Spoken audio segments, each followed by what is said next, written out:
यादवेंद्र जी, यदि वहाँ आपको सुविधा है तो ठीक है, नहीं तो नीचे बैठना है तो आगे आ जाइए। झोला छोड़ दीजिए, इधर रख दीजिए।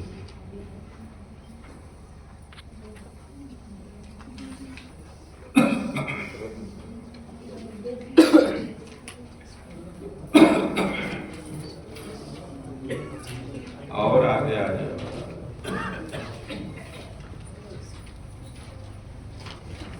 आसन तो ठीक ही है सम्मान के लिए, लेकिन पर तो संगीत माधव के लिए वो असुविधा ही बन गया था ना।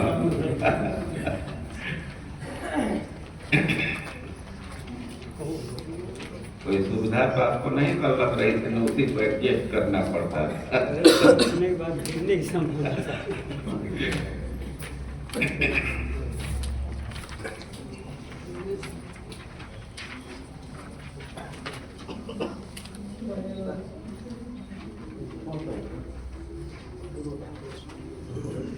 पेपर पीछे कुछ रख देना चाहिए, कोई योग्य व्यक्ति आने तो उनको दे सकते हैं। ओम अज्ञानतिमिरान्धस्य ज्ञानाञ्जनशलाकया चक्षुरुन्मीलितं येन तस्मै श्रीगुरवे नमः। हे कृष्ण करुणा सिंधु दीनबंधो जगत्पते गोपेश गोपिका कांत राधाकांत नमस्तुते। जयतां सुरतोर्पंगो मम मंदमतिर्गति मत सर्वस्वपदाम्भुज राधा मदन मोहन। सप्त कांचन गौरांगी राधे वृंदावनेश्वरी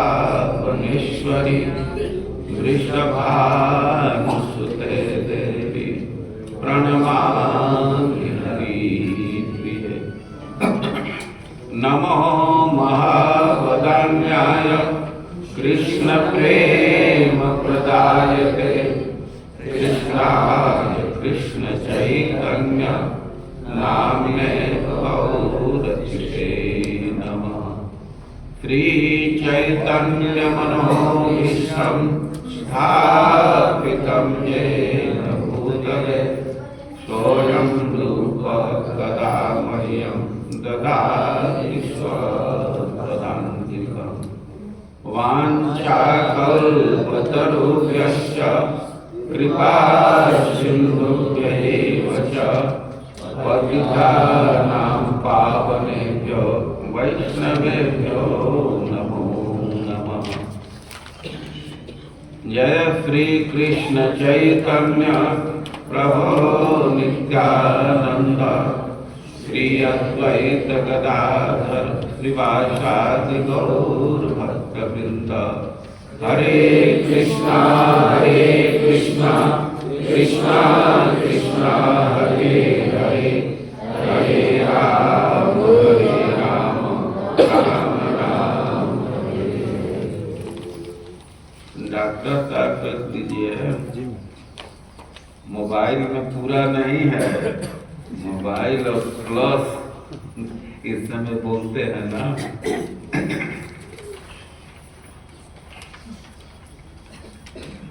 पद्मनाभ विवेक पूर्वक माइक मेल में चलना चाहिए, बहुत अधिक नहीं होना चाहिए, बहुत कम नहीं, बहुत थोड़ा भी आगे नहीं होना चाहिए, पीछे भी नहीं होना चाहिए।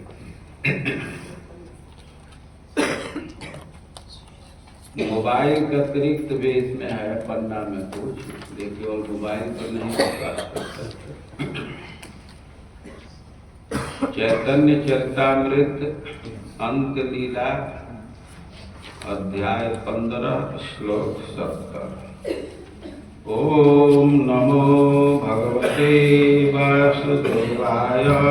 ओम नमो भगवते वासुदेवाय।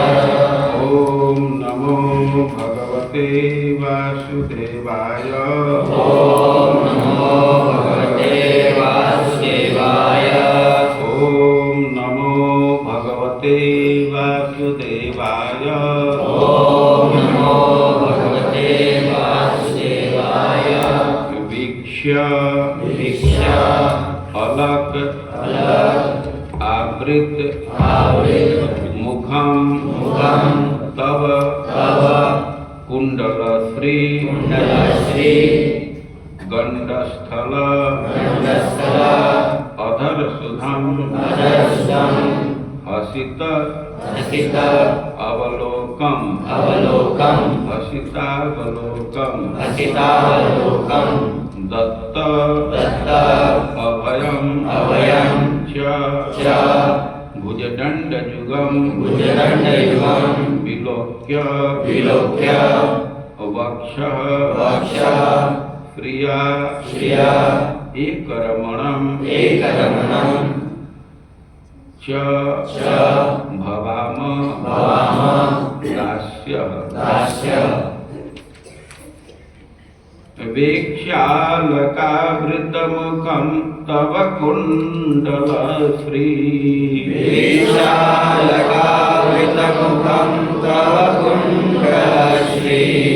गण्डस्थलाधरसुधं हसितावलोकम्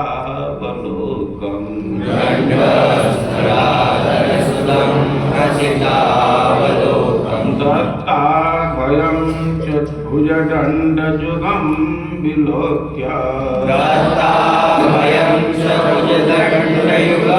विलोक्य वक्षश्रियैकरमणं च भवाम दास्यः।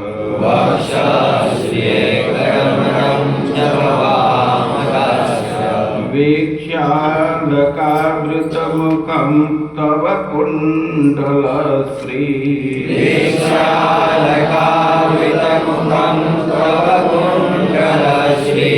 गण्डस्थलाधरसुधं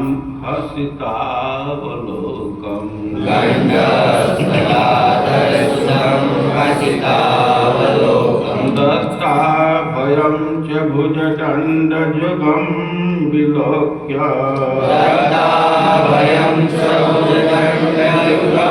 विलोक्य वक्षश्रियैकरमणं च भवाम दास्यः।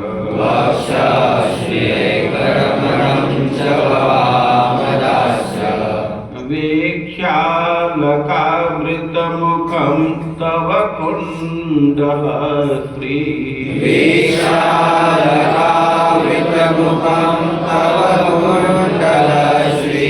गण्डस्थलाधरसुधं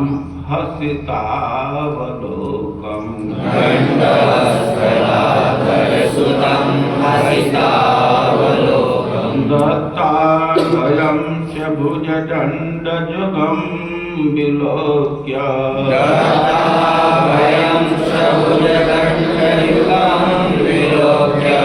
वक्षश्रियैकरमणं च भवाम दास्यः।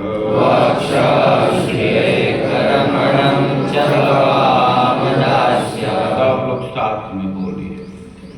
विशालकावृतमुखं तव कुण्डलश्री गण्डस्थलाधरसुधं हसितावलोकम् दत्ताभयं च भुजदण्डयुगं विलोक्य वक्षश्रियैकरमणं च भवाम दास्यः। वीक्ष्य देखकर अलग आवृत घुंघराले बालों से सुशोभित मुख तब आपके कुंडलश्री कुंडलों की शोभा गंडस्थल आपके गाल पर लटकते अधर सुधम आपके होठों के अमृत हसित अवलोकन आपकी हंसी की आपकी हंसी की चितवन चितवन चमक चमक दत्त अभयम दत्त अभयम अभय प्रदान करने वाली अभय प्रदान करने वाली भुजदंड युगम भुजदंड युगम दोनों भुजाओं को विलोक्य देखकर वक्ष श्रिया के सौंदर्य से एक रमण दाम्पत्य का आकर्षण उत्पन्न करने वाले और भवाम हम हो गए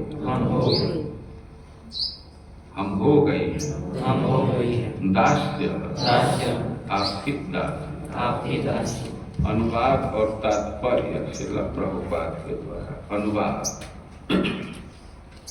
हे कृष्ण, घुंघराले बालों से सुशोभित आपके सुंदर मुख को, आपके गाल पर लटकते कुंडलों की शोभा को, आपके होठों के अमृत को, आपकी हंसीली चितवनों के सौंदर्य को, अभय प्रदान करने वाली आपकी दोनों भुजाओं को तथा दाम्पत्य का आकर्षण उत्पन्न करने वाला आपके चौड़े वक्षस्थल के सौंदर्य को देखकर हमने आपकी दासी बनने के लिए अपने को समर्पित कर दिया। यह श्लोक श्रीमद् भागवत 10:29-39 से है, जिसे गोपियों ने रास नृत्य के समय कृष्ण के पास आने पर कहा। जगत गुरु श्रील प्रभुपाद की।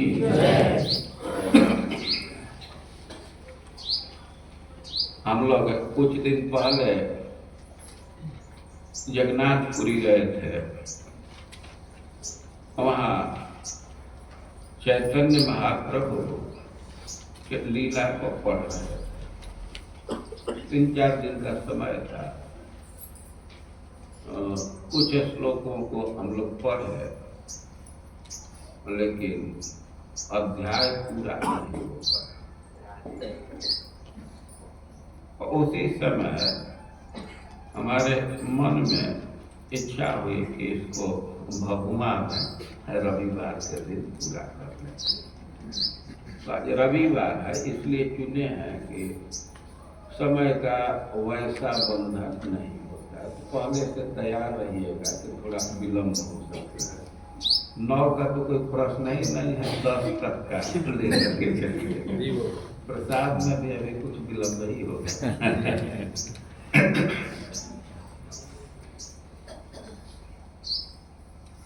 श्लोक चैतन्य चरितामृत और है श्लोक श्रीमद् भागवत। चैतन्य महाप्रभु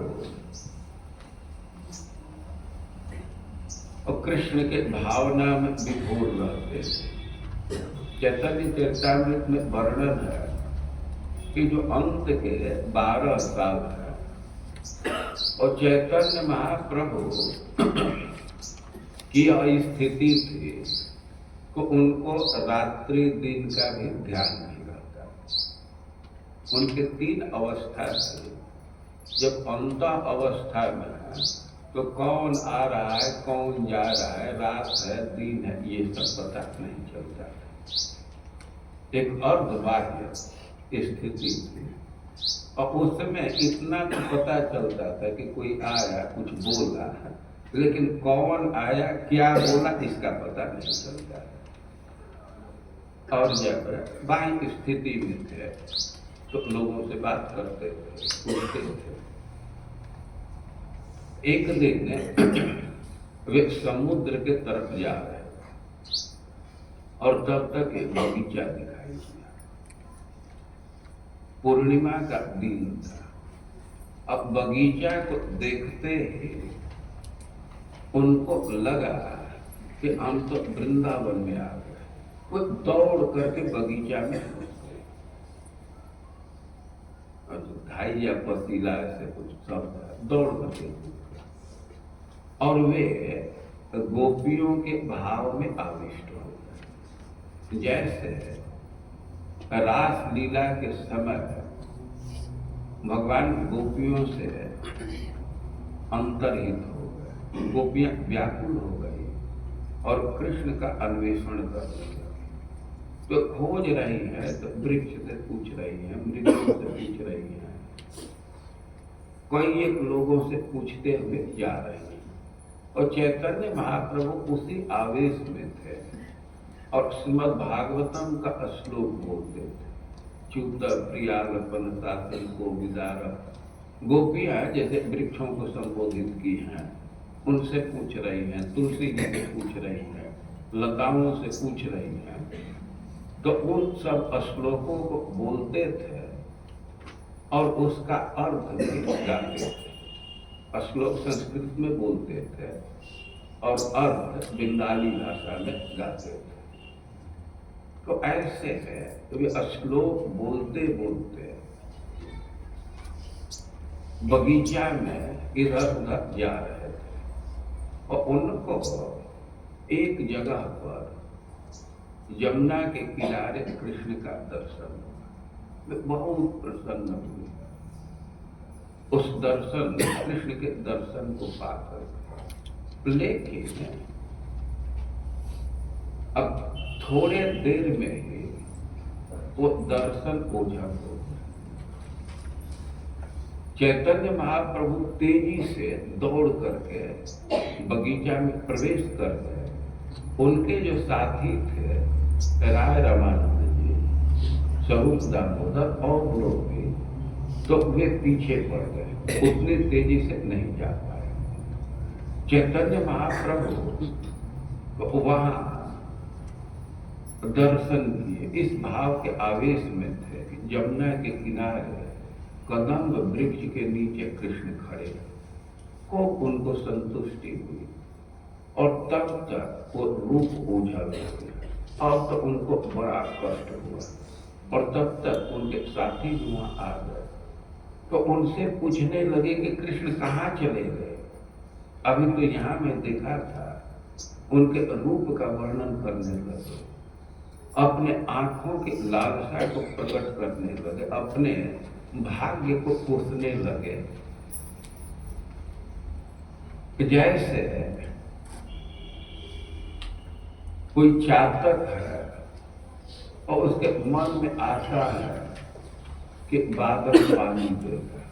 चातक है तो बादल का ही पानी पीते हैं, दूसरा पानी नहीं पीते हैं। वो बादल देख करके उनको प्रसन्नता होती है कि अब जल की संभावना है, और तब तक हवा का झकोर आया और बादल को तितिर बितिर कर देता है। तो उस समय जो स्थिति उत्पन्न होती है चातक की, वही स्थिति का वर्णन या उससे अधिक दुखद स्थिति का वर्णन, दुखद स्थिति का अनुभव चैतन्य महाप्रभु करते हैं। इस बात को अपने शब्दों में व्यक्त किए हैं कि हमारे आंख तो चातक के समान है, लेकिन दुर्दैव ऐसा है कि कृष्ण रूप बादल का दर्शन हुआ, लेकिन हमारा दुर्भाग्य उसको उड़ा ले गया। वे बहुत विकल हो गए।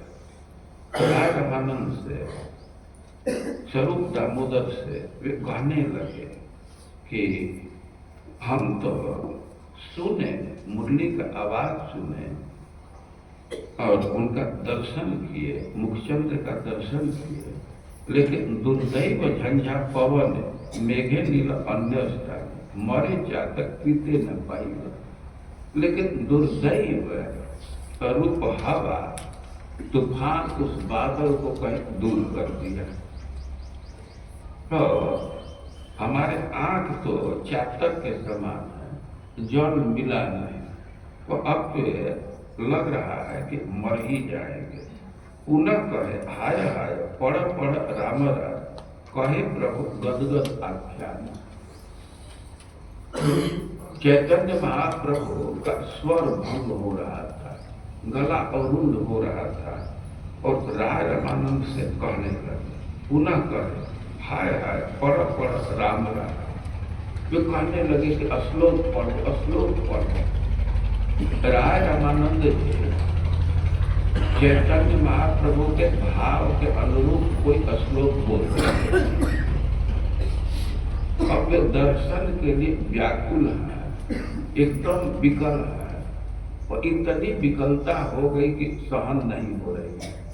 तो वे राय रामानंद से कह रहे हैं कि पढ़ श्लोक पढ़ राम राम और श्लोक पढ़ो।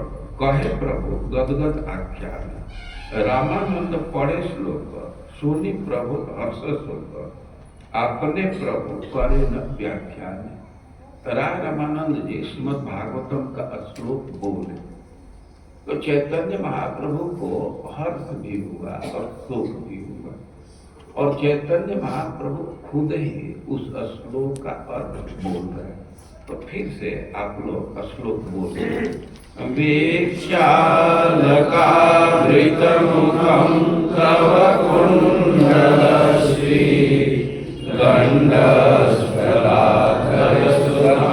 भजिकावलोकं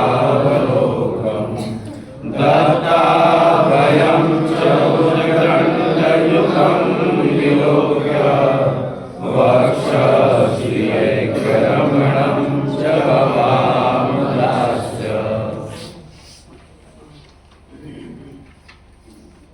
श्लोक प्रणय गीत का है। श्रीमद् भागवतम में रास का प्रसंग है और उसमें ऐसा वर्णन है कि शरद पूर्णिमा के दिन, आश्विन पूर्णिमा के दिन श्री कृष्ण बंसी में गोपियों का नाम ले लेकर के बुलाए। वन की ऐसी शोभा थी कि उनको राधा रानी के गाल का स्मरण हो गया, लालिमा देख करके, और वे बंसी वादन करने लगे। और बंसी वादन के विषय में विशेष बात लिखी गई है कि वाम दृशा मनोहर। और वैसे तो श्री कृष्ण बंसी बजाते हैं तो सर्वप्रति मनोहर, सबके कान को वो आनंद प्रदान करने वाले, सबके कान खींच जाते हैं। लेकिन आज शरद पूर्णिमा को भगवान बंसी वादन कर रहे हैं तो वाम दृशा मनोहर।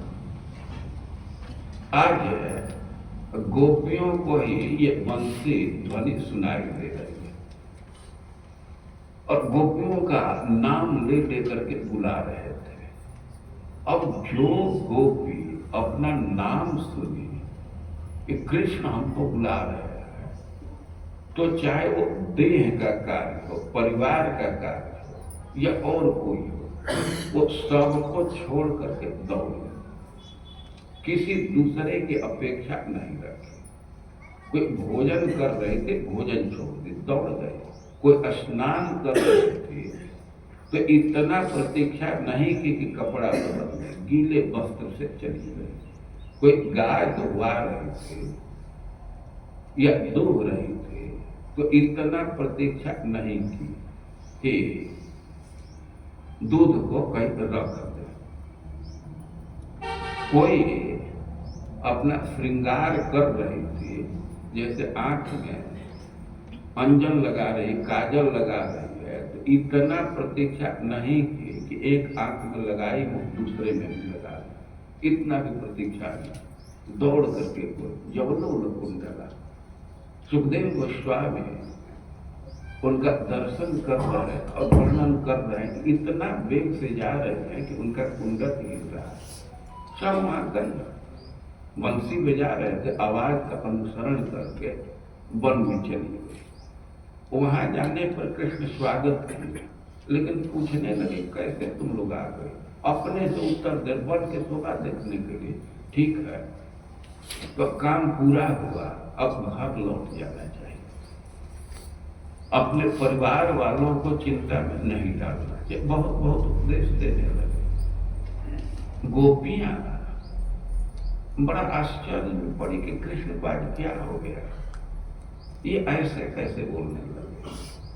अब उनकी बात सुन करके तो इतनी निराश हुई कि भग्न संकल्प, वो उधर से आ रहे थे तो क्या क्या संकल्प संजो करके आ रहे थे, लेकिन अब कृष्ण की बात सुन करके भग्न संकल्प, चिंता लगते तो बहुत भारी चिंता में पड़ गए। कृत्वा मुखानव स्वसनेन शुद्ध बिंबास। स्त्रियों का स्वभाव है कि जब शोक में पड़ती हैं तो अपने नाक से पृथ्वी को उड़ेलने लगती। गोपियां मुख नीचे करके वही खड़ी हैं, अपने नख से पृथ्वी को उड़ेल रही हैं। अब क्या क्या विचार आ रहा है उसको सब स्वाते हुए वहीं कुछ देर तक खड़ी है। उनके मन में विचार आ रहा था, अरे कृष्ण के लिए सब कुछ छोड़ दिया तो वापस तो जाना नहीं है, भले जमुना जी में धंस करके मरेंगे, ये अच्छा होता है कि पृथ्वी फट जाती, इसी में हम लोग दब जाते, लेकिन घर तो नहीं जाना है। और उनके मन में आया प्रेष्ठम प्रियतर में प्रतिभासमान, अरे अपना प्रिय है, कितना स्नेह से बोलता था, आज कैसे बोलने लगा। तो एक बार उससे कह करके देखे, इसके बाद जो करना होगा करेंगे, घर तो नहीं जाता, यह निर्णय पक्का था।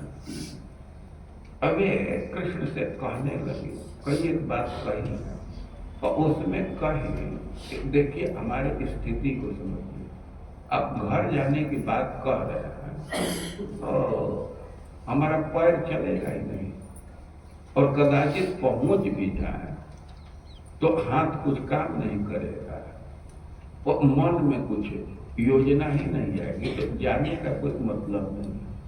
और गोपियां कहने लगी, हमारी जो दुर्दशा हुई है तो उसके कारण आप, हमारे हृदय में कामना जग गई, और आपके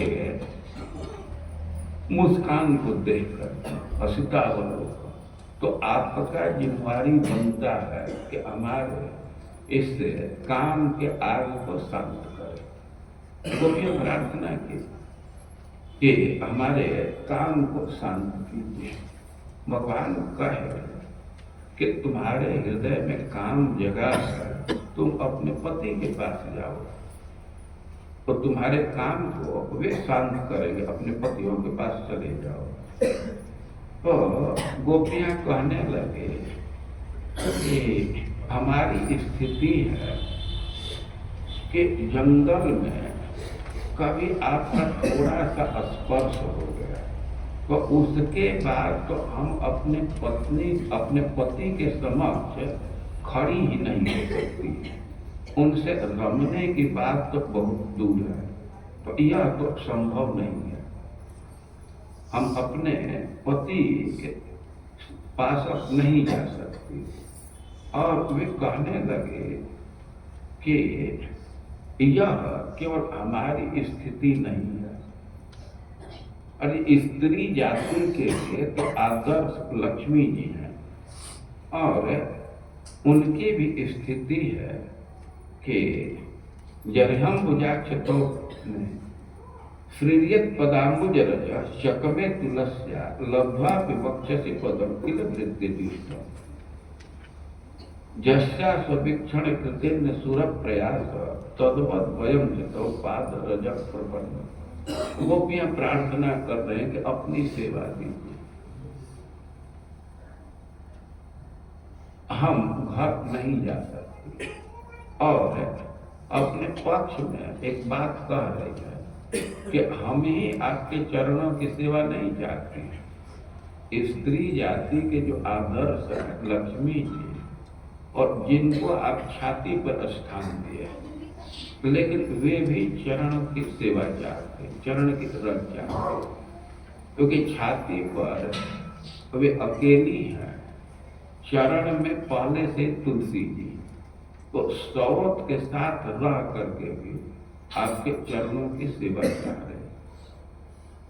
और चरणों में तो अनेक भक्तों का स्थान है, पुरुषों का संगत है, भीड़ है, लेकिन पुरुषों के बीच में भी रह करके वे सेवा चाहती।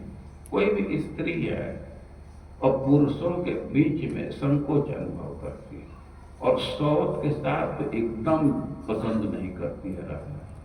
लेकिन गोपियां कह रही हैं कि लक्ष्मी की स्थिति है कि सौत के साथ रहने को तैयार है, पुरुषों के बीच में रहने को तैयार है, लेकिन वे चाह रहे हैं आपके चरणों के सेवा।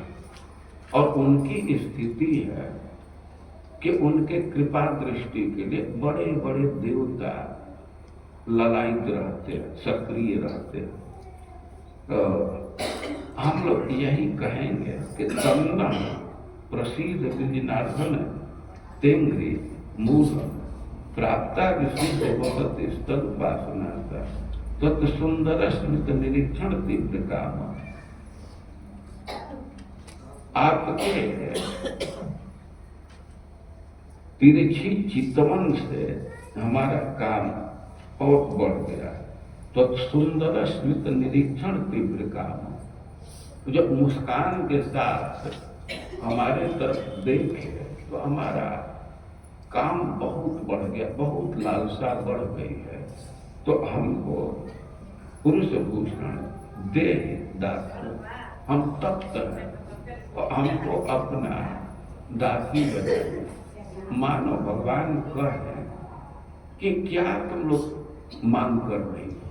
अरे थोड़ा विचार करो कि घर में जाओगे तो तुम स्वामिनी रहोगे, तुम दास से क्यों चाह रही हो? कैसे ये विचार आ गया, कैसे तुम दासी बनना चाहती? तब गोपियां कहती हैं कि आपके सौंदर्य को देखकर क्यों हम दासी हो गए। और सुनना हो तो सुनिए, वे कह रहे कि वृक्षा लगावृत मुखम, आपके मुख को देख करके, आपका मुख है घुघराले बालों से आवृत ढका हुआ है, थोड़ा थोड़ा दिखाई देता है, तो उस मुख को देख करके वृक्षा लगावृत मुख। और तब कुंडल, आपके कुंडल के सौंदर्य से हम लोग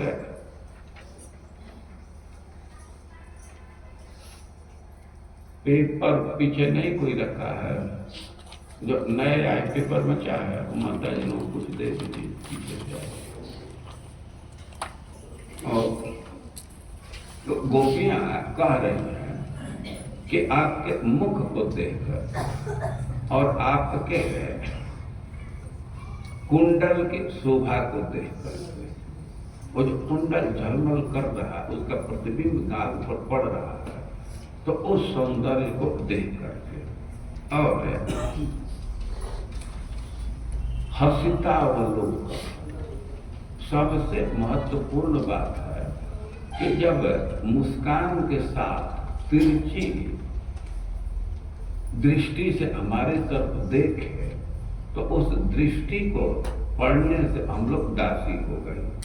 और दत्ता भयम से मुझे दंड युगम विलोक्य, और आपके जो लंबे लंबे बाल, चिकने चिकने बाल हैं, जो अभय प्रदान करने वाला है, तो उस बाण को देख करके हम लोग दासी हो गए।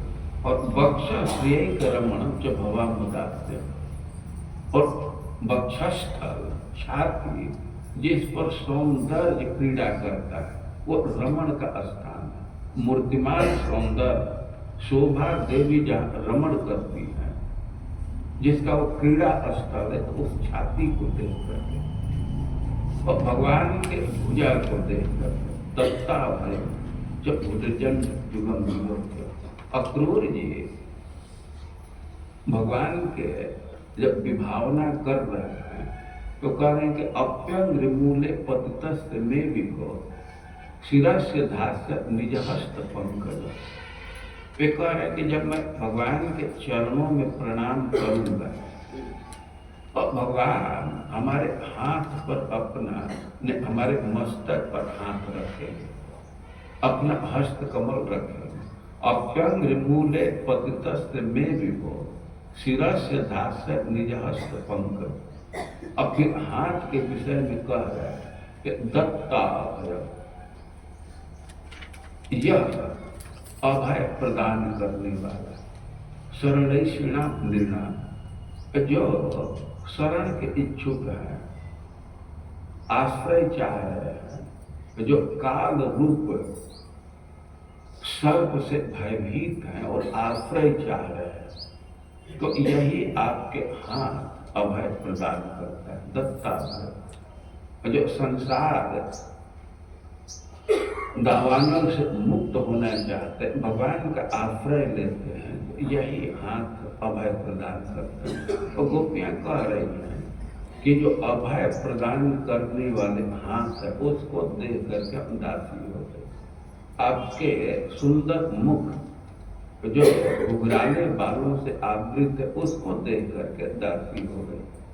आपके कुंडल की शोभा को देख करके दासी हो गए।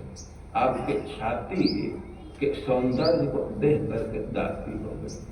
तो ऐसे गोपियां अपना विचार दे रही। तो चैतन्य महाप्रभु अति विकल है और राय रमानंद से कह रहे हैं श्लोक पढ़ो, श्लोक पढ़ो। तो इसी श्लोक को वे पढ़े। फिर से श्लोक बोलिए।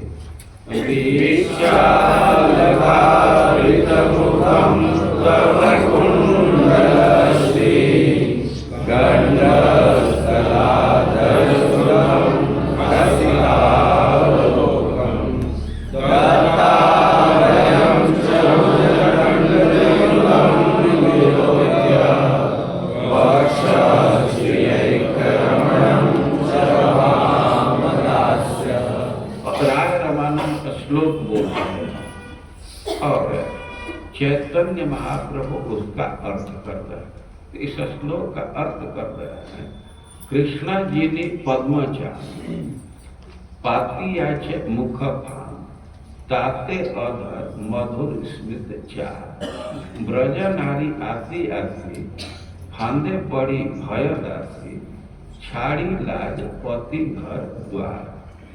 चैतन्य महाप्रभु श्लोक के भाव को कह रहे हैं कि कृष्ण जी ने पद्मचा, श्री कृष्ण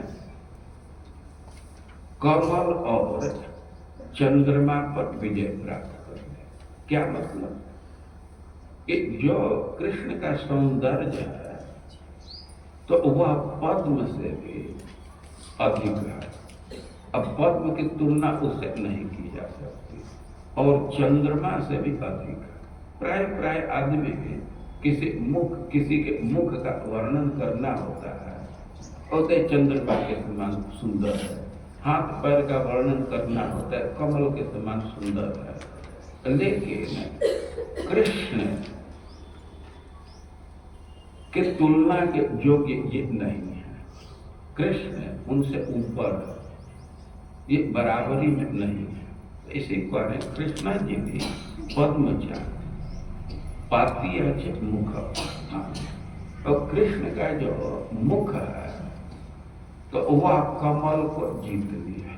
ऐसा नहीं कह सकते कि कमल के समान सुंदर है, ना, इससे वो ऊपर है और चंद्रमा के समान नहीं। कृष्ण के अंगों को चंद्रमा या कमल से तुलना नहीं किया जा सकता। और चैतन्य महाप्रभु जो विचार दे रहे हैं कि कृष्ण जी ने पद्मचा, और इस विचार को सूरदास एक पद में व्यक्त किए। आपके पीछे साइड में, पन्ना के पीछे साइड में पद है। सूरदास इस विचार को थोड़ा और बढ़ाए हैं, व्याख्या किए हैं। कह रहे हैं कि उपमा हरि तनु देख लजाने। इस संसार में जो भी उपमाएं हैं तो भगवान के श्री विग्रह को देख करके लज्जित हो गए। उपमा हरि तनु देख लजाने, और लज्जा के मारे को जल में को बनन रही दूरी को गगन समान। लेकिन इतना उपमाएं लज्जित हुई भगवान के अंग को देख करके कि कोई जल में कोई बन नहीं रही हुई, कोई तो अब जल में ही रहने लगी लज्जा के मारे, सामने नहीं आती, और कोई वन में, और कोई इतने लज्जित हुए कि गगन समान, ये तो आकाश में चले गए। और अब कुछ डिटेल दे रहे हैं कि मुख नहीं रखा तो ससे गए अंबर को तदित तत्वन छवि। अरे कौन आकाश में गया? तो कह रहे हैं कि चंद्रमा भगवान के मुख को देखे तो लज्जा के मारे दूर हो गए, आकाश में चले गए, और भगवान के दांत को देख करके बिजली आकाश में चली गई। और मीन कमल कर चरण नयन डर जल में कियो बसेरी। और भगवान के आंख को देख करके और उनके हाथ को देख करके, उनके चरण को देख करके ये मछली और कमल तो अब अपना डेरा जल में रख लिए लज्जा के मारे, और भुजा देख अहिराज लज्जा में। और कृष्ण के भुजा को देख करके जितना चिकना है, गोला है, तो सर्पराज वे लज्जित हो गए और उनके विषय में कह रहे हैं कि विवरण बैठे धारी, और वो दौड़ करके बिल में घुस गया। कभी कभी हम लोग देखते हैं कि लज्जा के मारे दौड़ करके व्यक्ति अंदर चला जाता। मैं कई एक बार देखा हूँ, कोई स्त्री दरवाजा खोल रही है और तब तक आगे सब भी बैठे, वो दौड़ करके एकदम जाकर के केवाड़ी बंद कर देती। एकदम प्रकट में देखा, और किसी व्यक्ति को देख करके इतना लज्जित तो दौड़ करके अपना दरवाजा बंद कर लेता, जैसे वो बाघ हो हुआ। ये स्वभाव में, ये लज्जा के स्वभाव में है। तो कह रहे हैं कि सर्प नागराज जब कृष्ण के भुजा को देखे तो इतने लज्जित हुए कि दौड़ करके बिल में घुस गए। और कठिन रखत के हरिदर मान बन रहे दुराई। और भगवान के कमर को देख करके सिंह इतना लज्जित हुआ कि वो छिप करके वन में ही रहता है। तो वे सब भाग गए, दूर चले गए, लेकिन गारी देश कबिन के वर्ण श्री अंग पटता थे। वो लोग वहीं से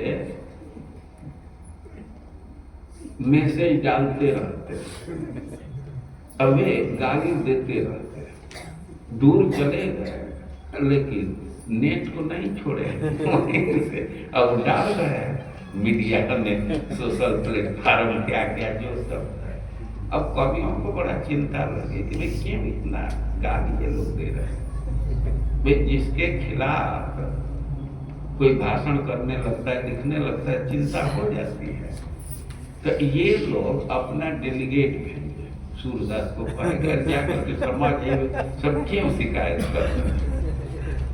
तो गए सूरदास कहे कि भाई ठीक है, कवियों को क्यों गाली दे रहे हैं। तो वो लोग अपना विचार दिए कि सूरदास हमको शर्माओ, नाम हमारो ले, हम लोगों को शर्मिंदित कर रहे हैं, इसलिए हम लोग गाली दे रहे हैं। वो भगवान के अंग का वर्णन कर, लेकिन वो अंग की तुलना में हमारा नाम मत ले, नहीं तो हम लोग शर्मिंदित हो जाते हैं।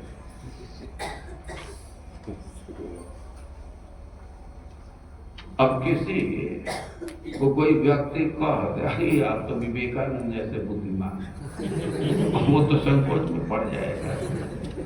किसी को कह दे प्रभुपाद जैसे प्रीचर है, वो व्यक्ति संकोच में पड़ जाएगा। तो कवियों का यही नहीं, उपमाओं का यही ऑब्जेक्शन है कि वे लोग वर्णन करें लेकिन हमारा नाम, हमसे तुलना मत करें, हम लोग शर्म में पड़ जाते हैं। सूरदास इसको व्याख्या कर रहे हैं। चैतन्य महाप्रभु जो बोले कि कृष्ण चंद्रमा और कमल को जीते थे, असुरदा के शब्दों का एक बार पीछे से आप रिपीट कीजिए।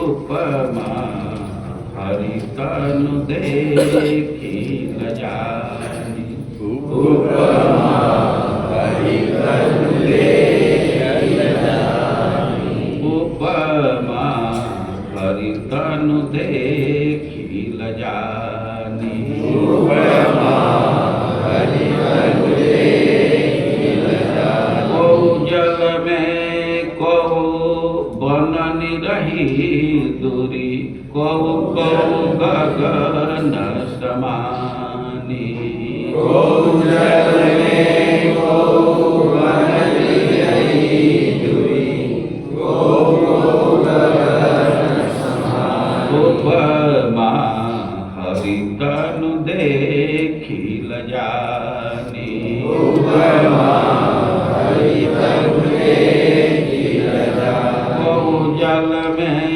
को बननी रही दूरी, को गगन समानी, को जल में को बननी रही दूरी, को गगन समानी। को जल में को बननी रही दूरी, को गगन समानी, को जल में को बननी रही दूरी, को गगन समानी। मुख निरखत ससे गयो अंबर को, तदित दसन छबिहेरी, मुख निरखत ससे गयो अंबर को, तदित दसन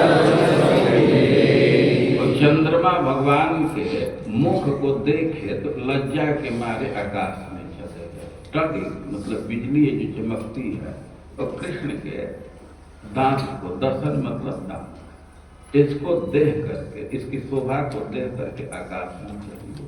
मुख निरखत ससे गयो अंबर को, तदित दसन छबिहेरी।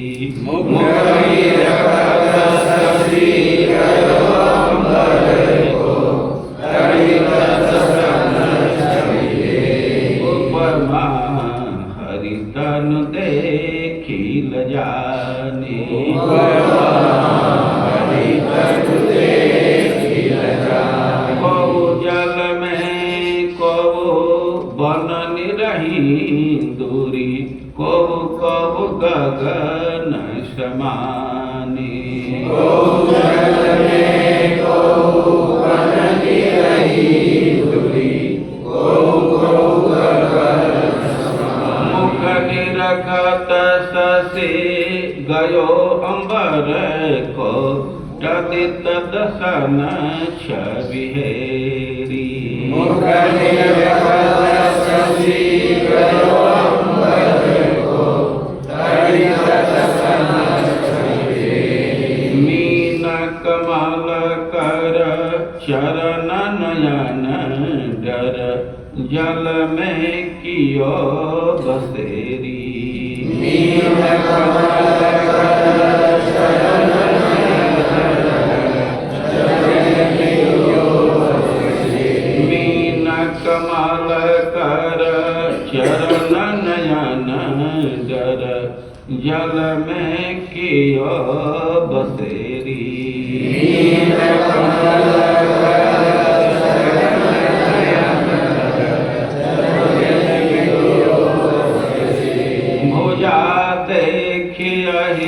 राजल जाने विवरणी पैठ धाई, भुजा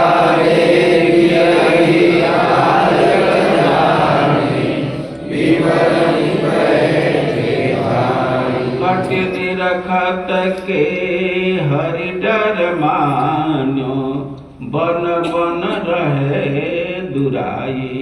गारी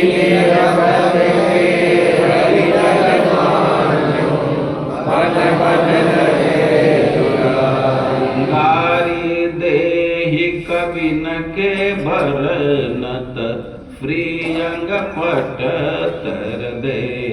गारी दे कविन के भरनत श्रीअंग पट तर दे। गारी देहि कविन के भरनत श्रीअंग पट तर दे। गारी देहि कविन के भरनत श्रीअंग पट तर दे। सूरदास हमको शरमावत नाव हमारो ले। सूरदास हमको शरमावत नाव हमारो ले। सूरदास हमको शरमावत नाव हमारो ले। सूरदास हमको शरमावत नाव हमारो ले। उपमा हरि तनु देखी लजानी। उपमा हरि तनु देखी लजानी। चैतन्य महाप्रभु कह रहे हैं कि कृष्ण जी की पद्मचान चंद्रमा और कमल पर विजय प्राप्त थी और पाती अच्छे मुख भान और अपने मुख रूप जाल को फैलाती है। मुख को जाल कहते हैं। जैसे चिड़िया को फंसाने के लिए बहेलिया जाल फैलाता है तो पाती अच्छे मुख भान। ये मुख एक जाल के समान इसको फैलाती है। पाती अच्छे फैलाती है, जालती है। और ताते अगर मधुर स्मित चार अरे उसमें जो मुस्कान है तो चारा के समान। केवल जाल फैलाने से तो पक्षी उसमें नहीं आते, कुछ चारा डालना पड़ता है। तो मुख उनका जाल है और उसमें जो मुस्कान है वो चारा है। अब ब्रज नारी आसी आसी फांदे पड़े भय दासी। तो ब्रज के जो स्त्रियां हैं तो उसी में आ करके फंस जाती हैं, दासी बन जाती। छाड़ी लागे पति घर द्वार। वो चारा का इतना लोभ है कि अपने घर का त्याग कर देती हैं, लज्जा का त्याग कर देती हैं, पति का त्याग कर देती हैं और आ करके फंस जाती हैं, दासी बन जाती हैं। और कृष्ण जी थी पद्मचान, ये जीत करके चारा डाल देते। अब वे आगे पीछे का विचार नहीं कर पाते। ब्रज की स्त्रियां वो आकर के दासी बन जाती। अपने पति की चिंता नहीं है, घर की चिंता नहीं है, लज्जा संकोच नहीं है। और इस अंश को भी सूरदास व्याख्या किए हैं। उनके शब्द को एक बार सुनेंगे। जबते सुंदर बदन निहारो। गोपियां कह रही हैं कि जब से आपके सुंदर बदन को निहार देखे। हम लोगों के यहाँ निहारना अब भी प्रचलन में का निहारते हैं। जब से सुंदर बदन निहार, जब से आपके सुंदर बदन को देखा ता दिन ते मधुकर मन अटको बहुत करी निकरे न निकारो। गोपियां अपनी समस्या रख रही हैं कि जब से कृष्ण के सुंदर बदन को देखे तो हमारा मौन रूप भौरा उसी में अटक गया और बहुत प्रयास की निकालने के लिए निकाल नहीं पाती। भौरों के स्वभाव में है कि कमल पर जाते हैं तो वहीं रुक जाते हैं, अब दूसरी जगह नहीं जाते। उसके आस्वादन में इतने तल्लीन हो जाते हैं कि दिन भर वहीं पड़े रहते हैं। और दिन तो गया ही, अब सूर्यास्त होगा, रात्रि का समय। तो कमल का स्वभाव है कि दिन में खिला रहता है और रात्रि के समय बंद हो जाता है, संकुचित हो जाता है। भंवरे वहां से हट नहीं रहे हैं, तो अब वो कमल में बंद हो गए। लेकिन भंवरा चाहे तो पंखुड़ी को छेद करके निकल सकते। भंवरे की क्षमता है कि काट को भी छेद सकते। तो कमल का पंखुड़ी तो बहुत मुलायम है, लेकिन उसको छेद नहीं करते। तो कह रहे हैं कि ता दिन से मधुकर मन अटको, बहुत करीब निकरे नहीं गारो। जब से कृष्ण के सुंदर मुख का दर्शन हुआ तो हमारा मौन रूप भंवरा वही मर्दाने लगा। अब वहां से हटाने का प्रयास करने पर नहीं हटाता। मात पिता पति बंधु सुजन नहीं, तीनों को कहिबो सिरधार दो। अब हमारी स्थिति यह हो गई कि माता पिता पति या और भी हमारे पारिवारिक संबंध के यहाँ हितगण हैं या गोतिया परिवार है, अब उनकी बात का हमें कोई कीमत ही नहीं रह गया। अब उनकी बात नहीं मान पाती। रही न लोक लाज मुख निरखत, दूसरा क्रोध पीको करितारो। अब कृष्ण के मुख के दर्शन में इतना आनंद है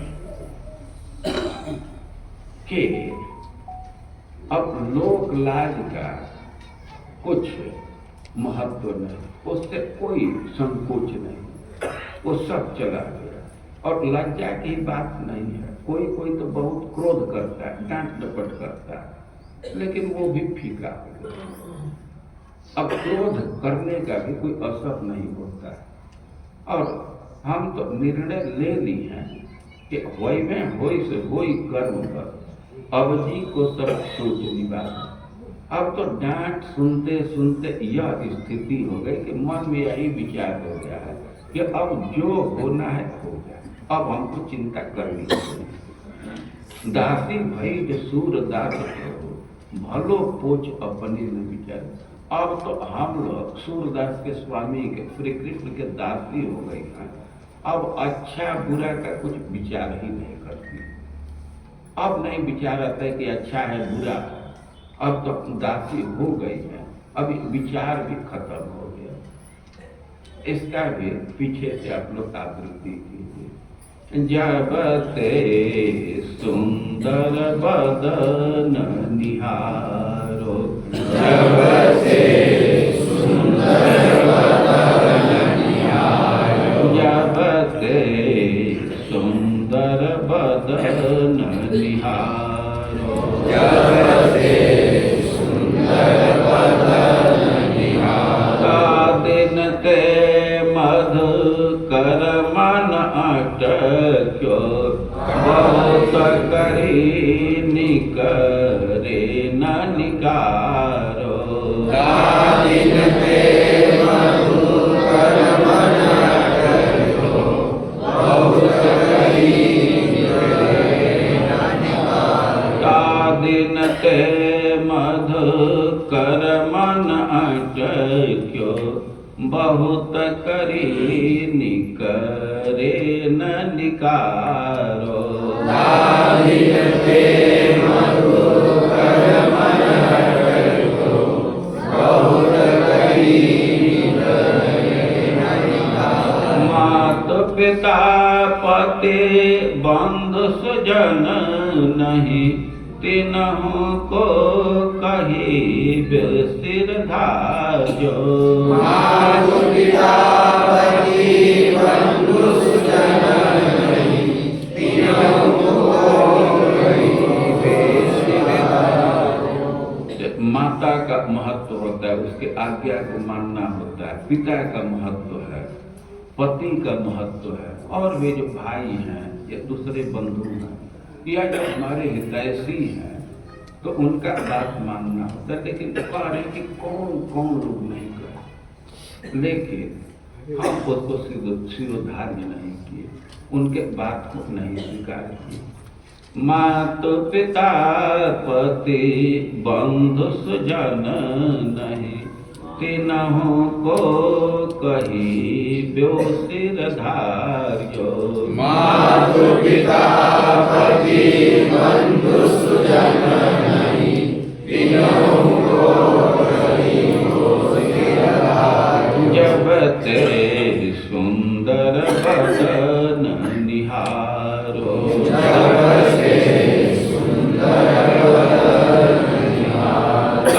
दिन ते मधुकर मन अटक्यो, बहुत करी निकरे न निकारो।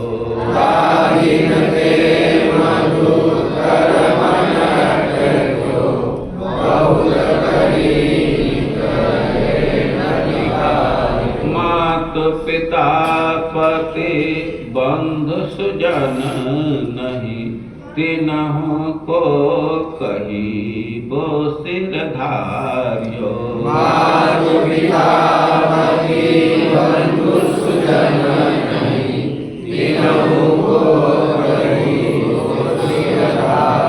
रही न लोक लाज मुख निरखत, दुसह क्रोध फीको कर डारो। रही न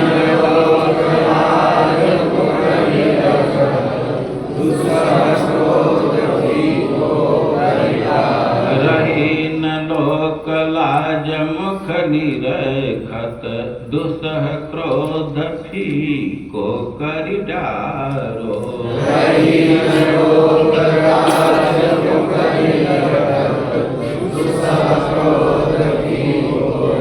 वैभव सो होई कर्म बस, अब जी को सब सोच निवार्यो।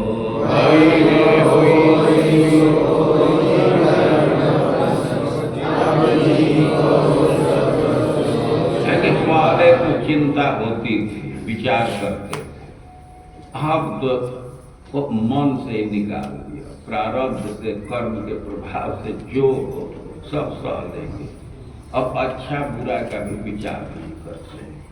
वही बे होई सो होई कर्म बस, अब जी को सब सोच निवारो।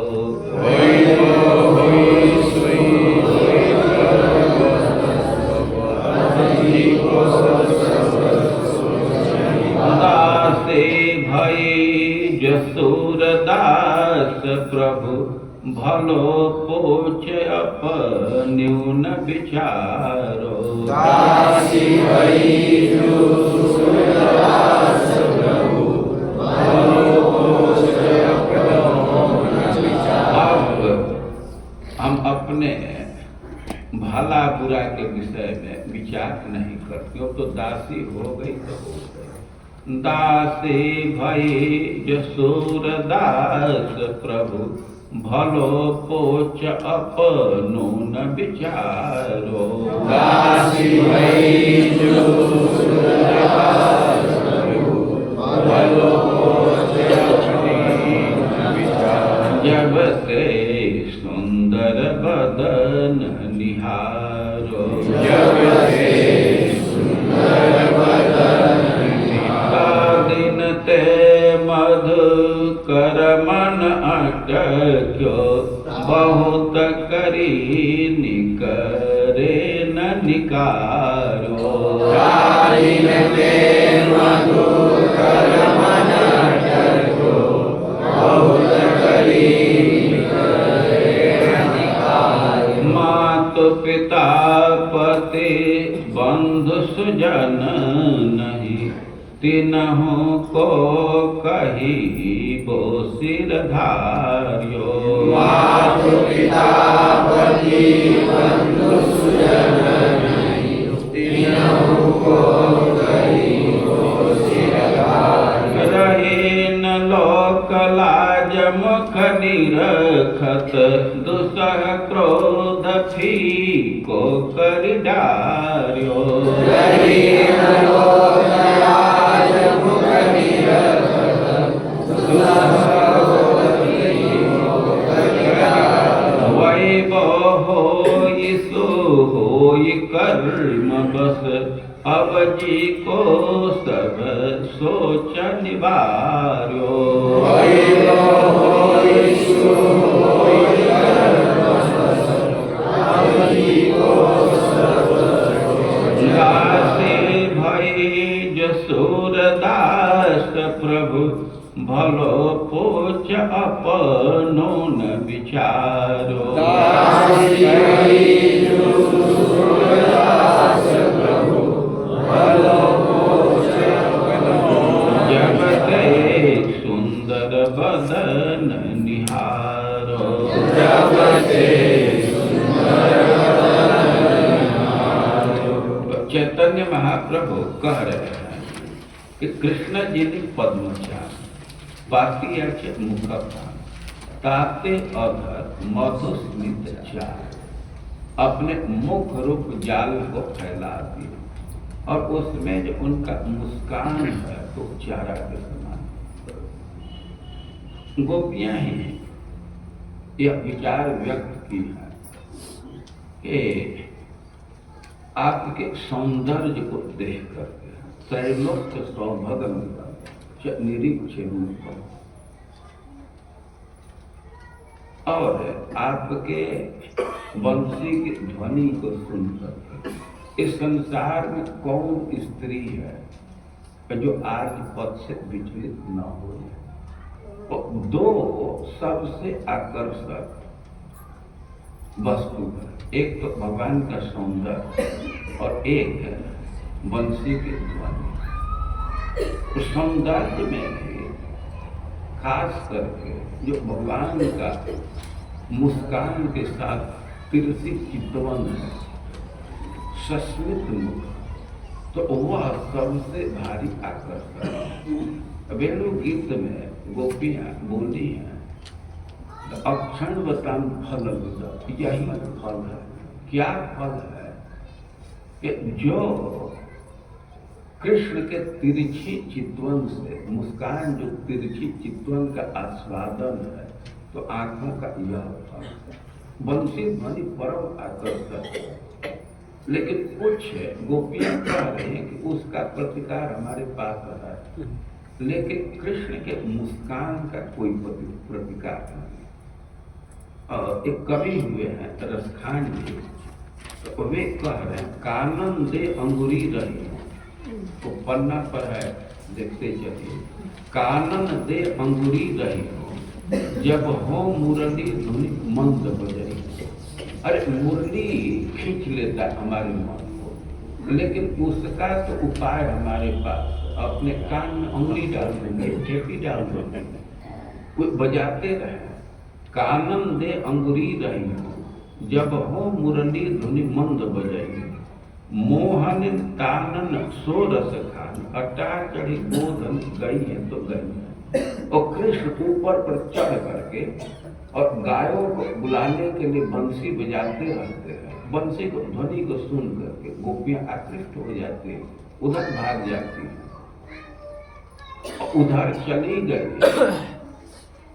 तो काम धंधा घर का नहीं कर पाती है, तो डांट पड़ता है। तो कह रही हैं कि उसका उपाय हमारे पास है, बंसी बजाते रहे, कितना भी सुंदर बजा, लेकिन हम तो अपने कान में अंगुली दे करके रह जाएंगे। लेकिन तेरी कहो सिगरे ब्रज लोकन, काल को की तनु समझाइए। हम घोषणा कर रहे, एकदम चिल्ला करके कह रहे हैं कि भाई कब कोई कितना हम समझा, एक स्थिति से तो हम नहीं निपट पाएंगे। बंसी ध्वनि का तो उपाय है, लेकिन माई रेवा मुख की मुस्कान, संभाल न जाइए न जाइए न जाइए। कृष्ण के जो मुस्कान है, मुस्कुराते तिरछी चितवन के साथ, मुस्कान के साथ देखना है, तो उसको हम नहीं इग्नोर कर सकते। बंसी ध्वनि के लिए उपाय निकाल सकते। अब भाई हमको दोष मत देना, हम चिल्ला चिल्ला करके करें कि इससे काम नहीं होगा, उसको हम नहीं संभाल पाएंगे, उससे प्रभावित हो ही जाएंगे। तो ऐसे सखी कह रही है कि जो मुख की मुस्कान है तो उसको मैं नहीं संभाल पाऊंगी, उससे प्रभावित हो ही जाऊंगी। अब जितना जिसको जो करना हो करे।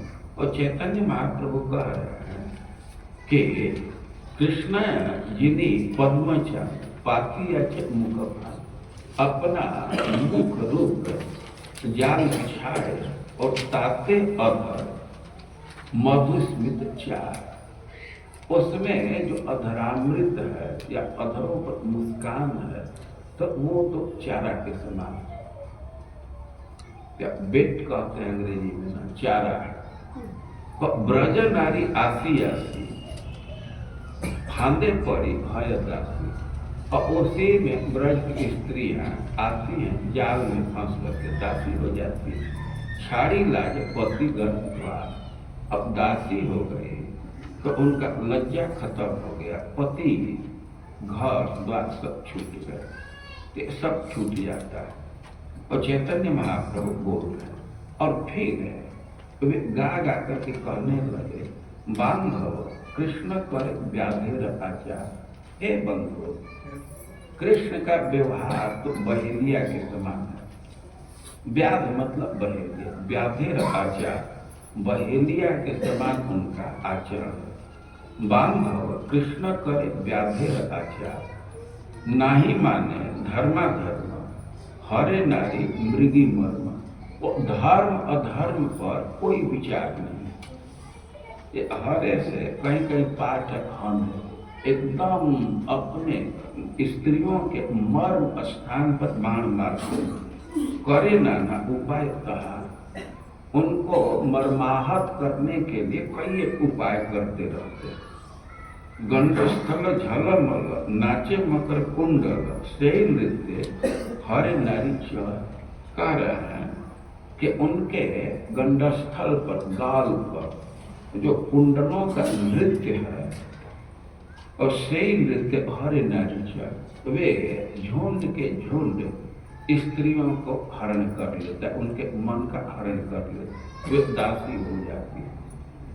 कृष्ण का जो गाल है दर्पण के समान उज्ज्वल है, और कृष्ण का कुंडल कान में है तो झलमल होता है, हिलता है, तो उसका प्रतिबिंब गाल पर पड़ता है। और गाल उनका टीवी स्क्रीन जैसा काम करता है। जैसे टीवी स्क्रीन पर आप लोग नृत्य देखते हैं तो वैसे कुंडल का नृत्य देख रहे हैं। गोपियां कह रहे हैं कि वही दासी बना देता है, मन का हरण करते हैं। और सस्मित कटाक्ष मारे तासा बारह हृदय हानि, और जो मुस्कान के साथ तिरछी चितवन है तो वह तो सीधे हृदय में बाण के समान लग जाती है। और नारी वध है नहीं कुछ पर, एकदम बाण चला रहा है, मुस्कान का बाण, और स्त्री के वध करने में कोई संकोच नहीं है। एकदम व्याध जैसा व्यवहार, बहेलिया जैसा व्यवहार, अति उच्च सुविस्तार, लक्ष्मी श्रीवंश अलंकार। और कह रहे हैं कि कृष्ण रजे डाकतिया वध, कैसे दासी हो गई? तो कृष्ण का जो वक्षस्थल है वो डकैत है, वो दासी बना देता है। वो अपहरण करके, किडनैपिंग करके दासी बना देता है। वो डकैत का छाती है। डकैत के छाती का दो तरह से अर्थ किया गया है। जैसे कोई डाकू होते हैं तो प्राय बड़ा हिष्ट पुष्ट होते हैं, और इस अर्थ में यह उनका छाती डकैत है। तो कह रहे हैं कि अति उच्च सुविस्तार, वो बड़ा उन्नत है, चौड़ा है, और लक्ष्मी श्रीवत्स अलंकार, उस पर श्रीवत्स का चिन्ह है, और लक्ष्मी जी का स्थान है, और अलंकार है, कौस्तुभ मणि लटक रहा है। तो ये डकैत के समान है।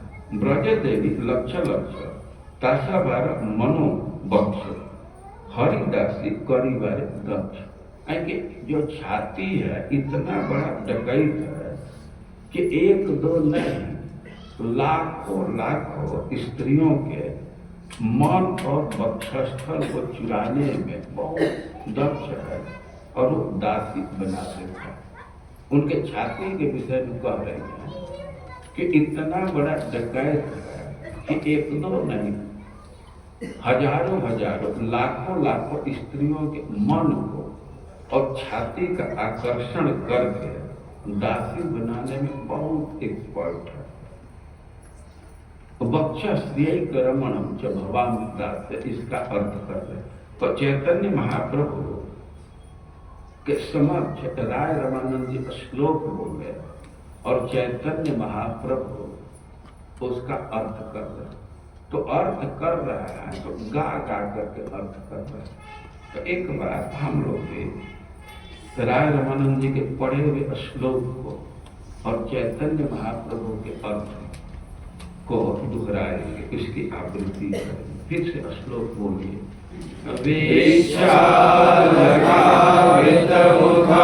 तव कुण्डलश्री गण्डस्थलाधरसुतं हसितावलोकं दशाभयं च भुजदण्डयुगं विलोक्य वक्षश्रियैकरमणं च भवामदास्य। आप लोग पीछे से बोलिए। कृष्ण जी ने पद्म चांद पातियाचे मुख फांद ताते अधर्म दुस्मित चार।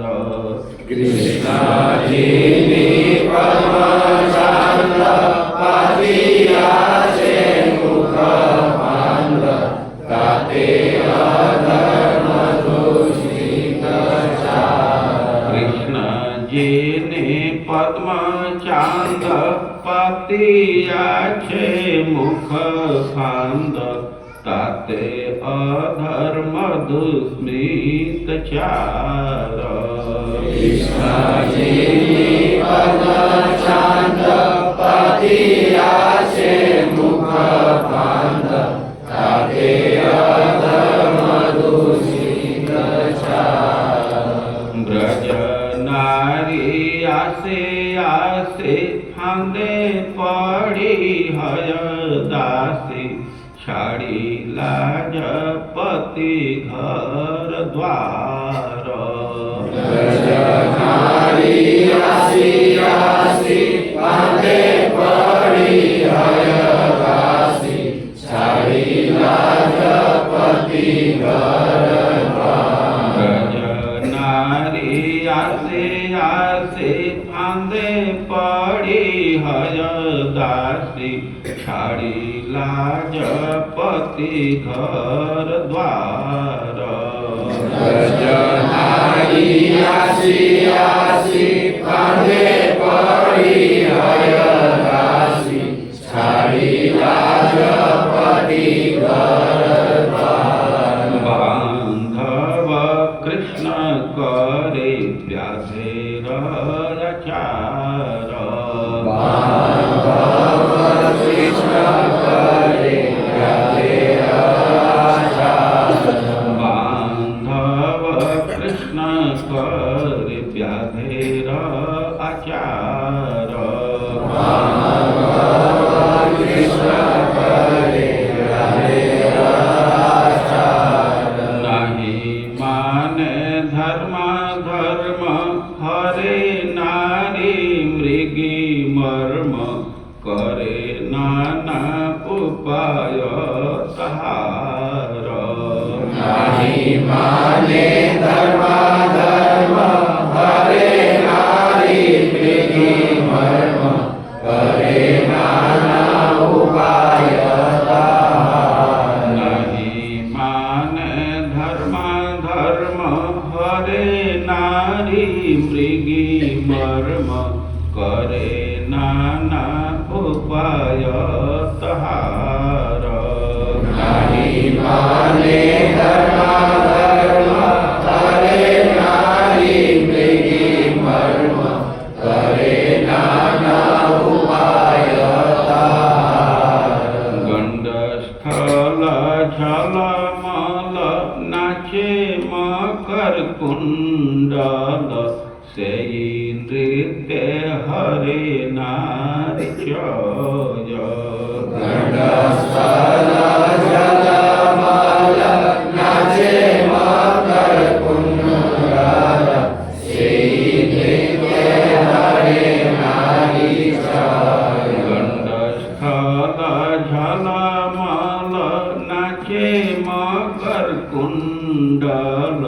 सेयी नृत्य हरे नारी जय।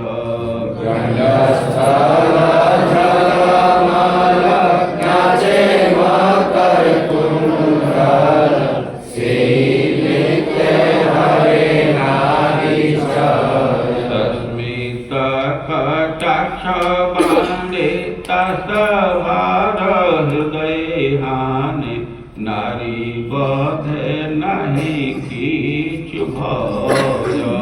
सस्मित कटाक्ष बांडित सवार हृदय हानि, नारी बधे नहीं कीचु भय। सस्मित कटाक्ष बांडित सवार हृदय हानि, नारी बधे नहीं कीचु भय।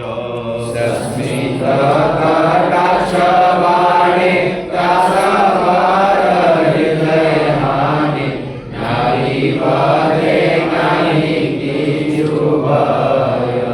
अति उच्च सुविस्तार लक्ष्मी श्रीवत्स अलंकार, कृष्णेर जे डकातीय वक्ष। अति उच्च सुविस्तार लक्ष्मी श्रीवत्स अलंकार, कृष्णेर जे डकातीय वक्ष। अति उच्च सुविस्तार लक्ष्मी श्रीवत्स अलंकार, कृष्णेर जे डकातीय वक्ष। अति उच्च सुविस्तार लक्ष्मी श्रीवत्स अलंकार, कृष्णेर जे डकातीय वक्ष। ब्रज देवी लक्ष लक्ष तसभार मनोवक्ष, हरिदासी करिवार दक्ष। ब्रज देवी लक्ष लक्ष तसवार मनोवक्ष, हरिदासी करिवार दक्ष। ब्रज देवी लक्ष लक्ष तसभार मनोवक्ष, हरिदासी करिवार दक्ष। ब्रज देवी लक्ष लक्ष तसवार मनोवक्ष, हरिदासी करिवार दक्ष। सुललित दीर्घार्गल कृष्ण भुज जुगल, भुजन है कृष्ण सर्पकाय। सुललित दीर्घार्गल कृष्ण भुज युगल, भुजन है कृष्ण सर्पकाय। कृष्ण की जो बड़ी बड़ी भुजाएं हैं, लंबी लंबी भुजाएं हैं, तो कहें कि वो दो भुजा क्या है, वो तो मानो सर्प का शरीर है, और दुई शैले छिद्र पर से, नारी हृदय दल से, और मरे नारी से भी ज्वाला है। क्योंकि वो सर्प है, हृदय में प्रवेश करके डंक मार देता है। अब है और तो सब जगह विष का ज्वाला फैल जाता है, तो विष के ज्वाला से ब्रज की स्त्रियां मर रही हैं। सुललित दीर्घाकल कृष्ण भुज जुगल, भुजन है कृष्ण सर्पकाय। सुललित दीर्घाकल कृष्ण भुज युगल, भुजन है कृष्ण सर्पकाय। वह भुजा नहीं है, करैत सांप है। कृष्ण सर्प का है, एकदम करैत सांप जैसा है। दो सांप का विष बहुत फैलता है, गेहुवन और करैत, और दोनों में भी करैत का ज्यादा खतरनाक होता है, ज्वाला अधिक होता है। सुललित दीर्घागल कृष्ण भुज जुगल भुजन है कृष्ण सर्वकाय। सुललित दीर्घागल कृष्ण भुज युगल भुजन है कृष्ण सर्वकाय। दुई शैल छिद्रे पैसे नारी रहे दया दंश मरे नारी से विष ज्वालाय। दुई शैल छिद्रे पैसे नारी रहे दया दंश मरे नारी से विष ज्वालाय। दुई शैल छिद्रे पैसे नारी रहे दये दंश मरे नारी से विष ज्वालाय। दुई शैल छिद्रे पैसे नारी रहे दये दंश मरे नारी से विष ज्वालाय। कृष्ण कर पद तल कोटि चंद्र सुशीतल जीति कर्पूर बेड़ा मूल चंदन।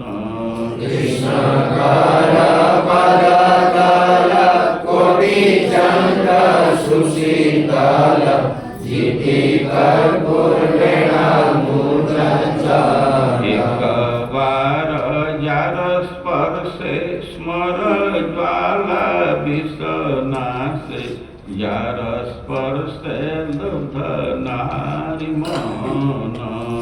एक बार जार स्पर्शे स्मर ज्वाला विषनाशे जार स्पर्श लुब्ध नारी मन। कृष्ण कर पद तल कृष्ण का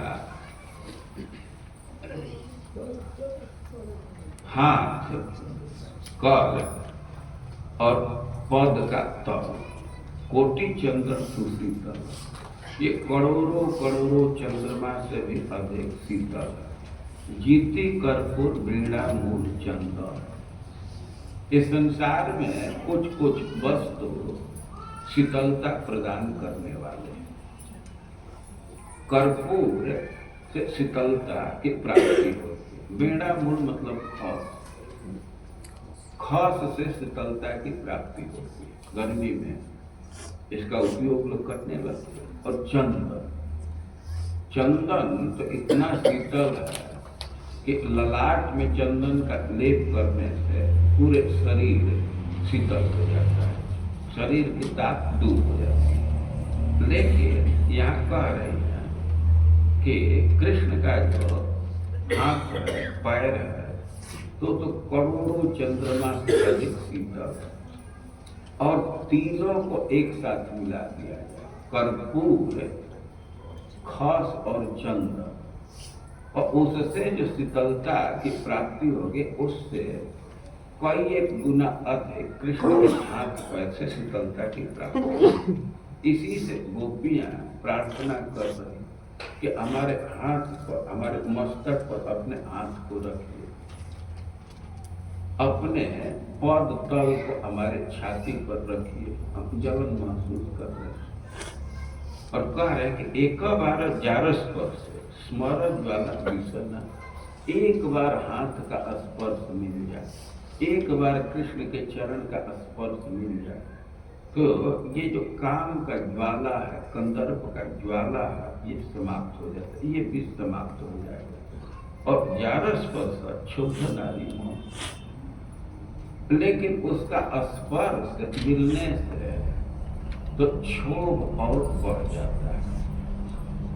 और यही कारण है कि कृष्ण हर्ष और शोक ने चैतन्य महाप्रभु श्लोक सुन करके हर्ष और शोक दोनों अनुभव करते। काम से संतप्त है तो उसे शांति तो मिल जाती है, लेकिन और लोभ बढ़ जाता है तो व्याकुलता भी बढ़ जाती है। तो ऐसे चैतन्य महाप्रभु इस श्लोक का अर्थ है, कृष्ण कर पद तल कोटि चंद्र सुशीतल, जीति कर पूर्वेणा मूल चंदन। कृष्ण कर पद तल कोटि चंद्र सुशीतल, जीति कर पूर्वेणा मूल चंदन। एक बार जार स्पर्शे स्मर ज्वाला विषनाशे, जार स्पर्श लुब्ध नारी मन। एक बार जार स्पर्शे स्मर ज्वाला विषनाशे, जार स्पर्श लुब्ध नारी मन। एक बार जार स्पर्शे स्मर ज्वाला विषनाशे, जार स्पर्श लुब्ध नारी मन। एक बार जार स्पर्शे स्मर ज्वाला विषनाशे, जार स्पर्श लुब्ध नारी मन। चैतन्य महाप्रभु के वचन आवृत्ति फिर कीजिए सब लोग साथ, लेकिन बहुत तेजी के फेरे में मत रहिएगा, साथ में है तो साथ में रहना। कृष्ण जी ने पद्म चांद पापिया छे मुख पांड, साते अधर्म दुष्मित चार। कृष्ण जी ने पद्म चांद पापिया छे मुख पांड, साते अधर्म दुष्मित चार। ब्रज नारी आसी आसी कांदे पड़ी हयदासी, छाड़ी लाज पति घर द्वार।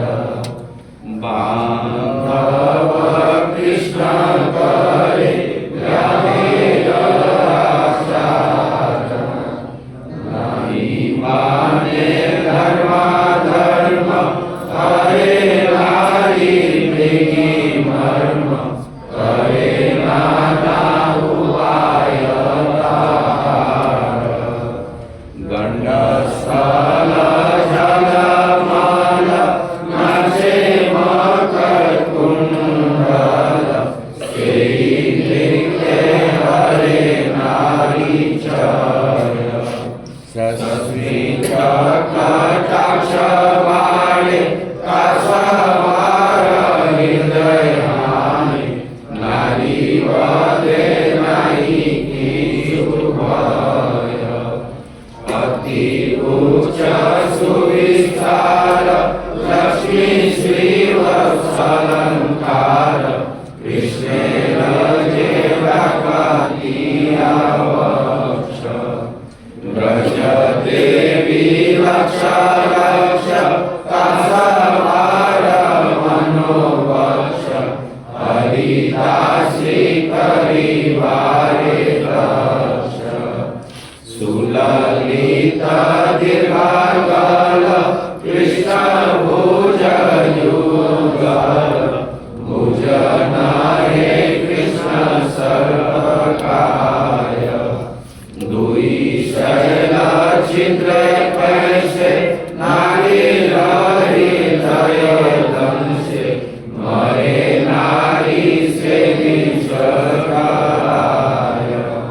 कृष्ण कर पद तल कोटि चंद्र सुशीतल, जीति कर पूर्वेणा मूल चंदन।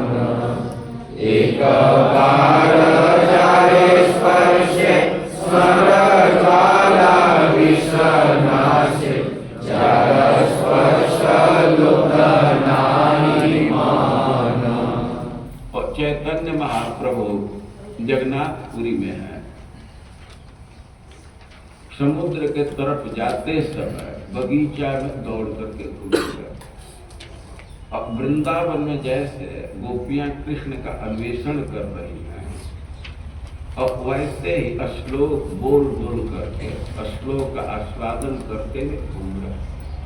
यमुना के तट पर कृष्ण का दर्शन हुआ कदम वृक्ष के नीचे, लेकिन वो दर्शन थोड़े देर में ओझल हो गए। चैतन्य महाप्रभु बहुत व्याकुल हो गए और जैसे कृष्ण के दर्शन के लालसा से, कातर हृदय से राधा रानी अपने सखी विशाखा से श्लोक बोली, उसी श्लोक को बोलने लगे, उसका अर्थ करने लगे।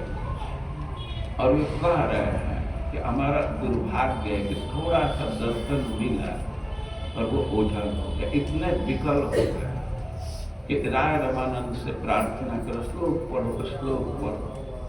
तो राय रामानंद जी श्रीमद् भागवतम का श्लोक बोले और चैतन्य महाप्रभु उसके अर्थ का चैतन्य चरितामृत के अंत लीला के 15वें अध्याय में सब पढ़ना, और जिसको और भी रुचि होगी तो इस अध्याय का अध्ययन करना चाहिए। जो आपके पास पन्ना है तो आप इसको रखना चाहें तो रख लीजिए, लेकिन जो आदर से रखेंगे तब। कभी कभी होता है कि लेकर के जाते हैं बाहर फेंक देते हैं, तो ऐसा नहीं होना चाहिए, उसको यही रख दीजिए। जिसको बहुत इंटरेस्ट नहीं है तो पन्ना को वापस कर देना चाहिए, जिसको इंटरेस्ट है फिर से गाना चाहते हैं, पढ़ना चाहते हैं। आज रविवार था इसलिए थोड़ा देर से क्लास चला।